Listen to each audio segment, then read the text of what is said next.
Winter's chill dawning. I'll tell you a story. We sit by the fire. I love that story. Yeah, the winter chill is here, huh? Feeling it. Walking down the streets of New York, there's a chill for sure. But that invitation to sit by the fire, whether it's real or the fire burning inside, yeah, man. Yeah, light that fire. The I Ching for the week of December 10th, 2018. Wow. Number 25, Wu Wang, Innocence, Misfortune. Yeah. Coming to the end of the year, the I Ching is getting pretty heavy. God, we're getting ready. I really have a feeling when these numbers come up like this, we're talking about not just so much about singing, dancing, and, losing ourselves. It's time to get serious. So we're finishing up this year, really finishing a huge cycle on the planet. And coming the next year, we're coming into a renewal. And I feel it. The I Ching is speaking. The trigrams that make up this hexagram, above is Qian, heaven. Below is Shen, thunder. Yeah. You're entering a time when you will benefit from moving with caution. There are events around you that are having a great influence on you and your close allies. Also, the planet around us is getting it. And look, know well, even a minor shake in the fabric of your beliefs and unity can leave behind a crack in the foundation, and that if you don't attend to it in time, you can bet, man, that structure is going to crumble. It'll blow a leak in that vessel. Clear your mind now. Make way. Check your thoughts. Have them pure. And come to innocence. Come to innocence. And open the door to your creativity. That's a salve during this time, It's like, when you're getting really upset, open up that paint box you haven't worked on for a long time, or take out the pastels, or grab a piece of clay and put your hands in it. It's important. You got to ground during times like this. Look around you. Look to all your associations. See what contracts you've made. See where you've given up your power to others, or have compromised, or maybe you've been compromised, causing a disturbance in focus, form, and intention. In these times, you're going to be challenged. It will be more intense. Hold steady. Do not engage. Simply observe and do not take words and actions of others personally. Not now. Stay steady. Do not engage. Man, if they're fighting around you, swords are out, just bless them and step back. In this way, you're going to conserve your energy, and you're going to trust that that fire that's burning, it'll burn itself out, but just don't get into it. You're going to get burned. Your thought processes and actions and belief in cause and effect are now clouded by desire for success.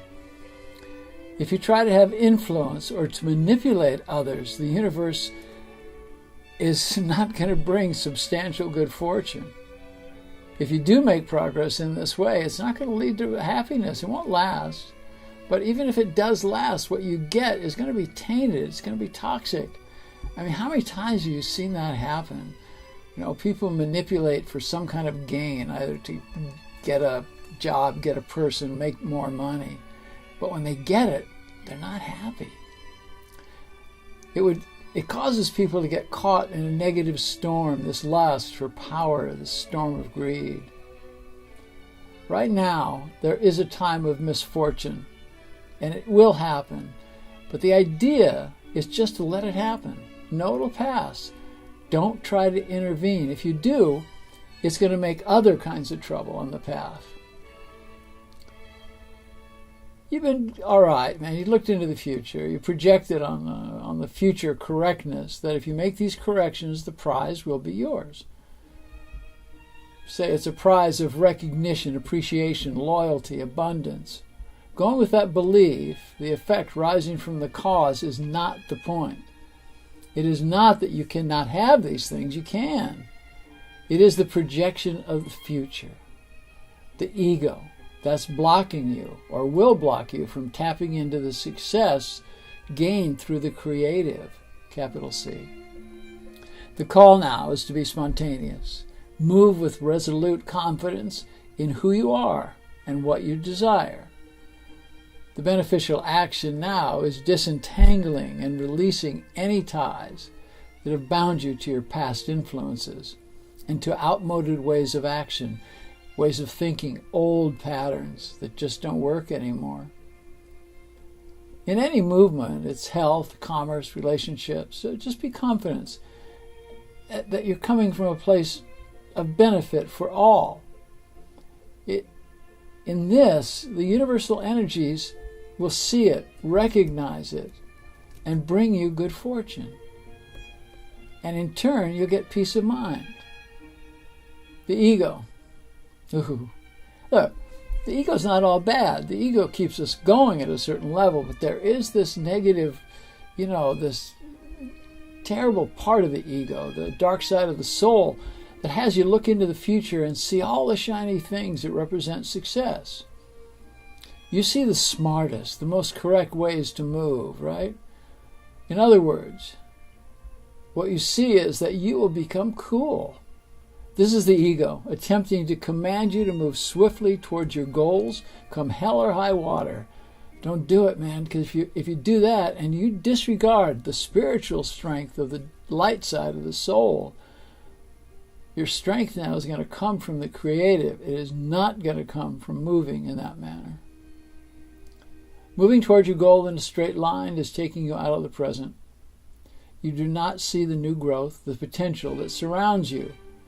You have left innocence behind. First, the good news. You're moving on your path towards your goal for your and for the greater good. That's the good news. Now, the bad news. You're not having any fun and have abandoned creativity and a joyful presence. Do I have to say anything more about that? You know what we're talking about, right?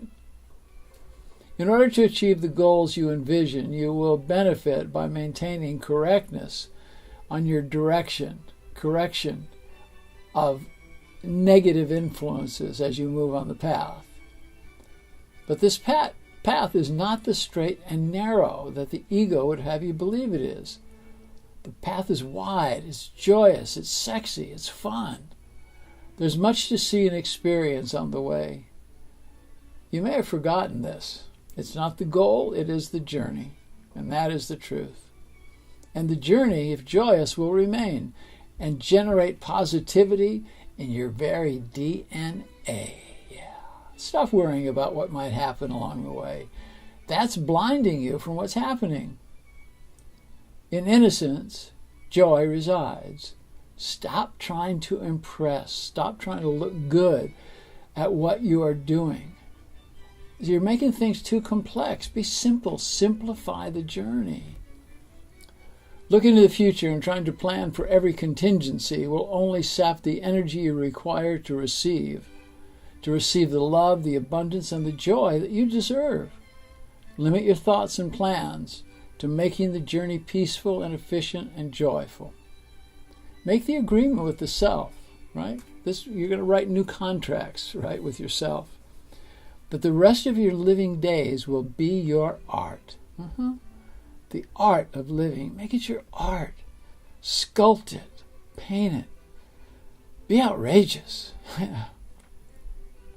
This will allow you to be able to handle whatever comes up with a clear mind at the moment. Proceeding in this way, you're going to find balance between the confidence of youth and the wisdom of experience. This is important. Have fun now. Not because you need to have fun, but because you can. In one of the early translations of the I Ching, innocence was defined as being free of forethought and reflection. That's freedom, Trying to achieve any goal for the greater good, whether it be in business, family, relationship, or your health. It's important to keep it simple. and to be fully present at all times. Like old Ram Dass said, man, be here now. The negative ego, the critic, will sneak in while you're planning and tell you that you need to be reasonable, got to be smart, got to be suspicious, got to look good, man, while you're moving towards your goal. In other words, you got to be cool, right? We talked about that. The critical voice of the ego would have you create imaginary problems that will cause you to evaluate the situation before you incorrectly. This is a ruse. Ruse, as these problems that are created, they're never going to happen. The crux of the idea here is to remain thoughtful and present and to combine this with rest. Rest when you need it and to have fun and play along the way. By moving in too straight a line towards what you want, you miss the beauty of life. You don't see the flowers on the path. You don't see the beautiful people, the lovely feelings, the sky, all that. You know, you gotta, not about keeping your head down. It's about keeping your eyes up. Move thoughtfully. Consider what appears on the path and take time to appreciate all the good that surrounds you. Stop and assess in how many ways you are blessed. Think about that for a minute, just now. Think about that. Think about how many ways you're blessed.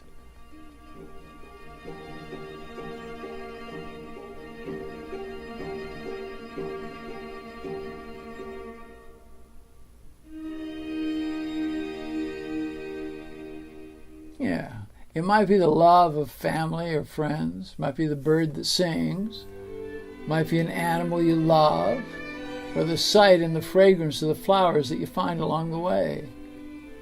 By taking all this into account, you'll learn to react moment to moment, and you will remain open, ready to deal with whatever comes along the way as an obstruction, or if it's an obstacle, you'll be able to deal with it.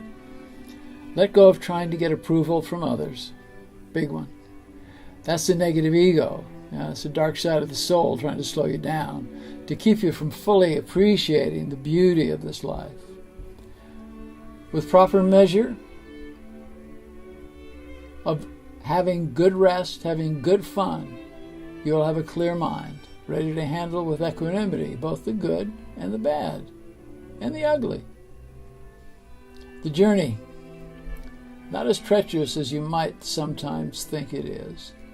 Listen to your wisdom, and that wisdom will be revealed as you rest, as you play. This will be the voice of the positive aspect of the ego. Enjoy life, sing and dance each day. Make this week a week of dancing. Make it a week of laughter. Go to where you can hear the laughter of children, and then hear the laughter of your child within. Sing a song and be the song. Dance and be the dance. Find your innocence. In this way, the voice of the critic, it'll be quelled. Do these things with the innocent behavior that brings abundance and success. Look, dig this. By combining your journey with rest and fun in proper measure, you're going to keep a clear mind. So you will be able to handle all this with equanimity and poise, dignity, integrity, compassion. On this journey, listen to and act on your intuition. Your intuition will be amplified when you respect this importance of rest, meditation, your practice, and play. In this way, you show the ultimate respect and you honor yourself. And as you honor yourself, you honor us all. And that's your responsibility to all of us in society. Winter's chill dawning. I'll tell you a story. We sit by the fire. Hey man, find a beautiful fire to sit with. Find a beautiful person or your great dog or your cat. Sit by the fire. And if you don't have one, just build one in your mind. Love yourself. Try to love yourself as much as I love you.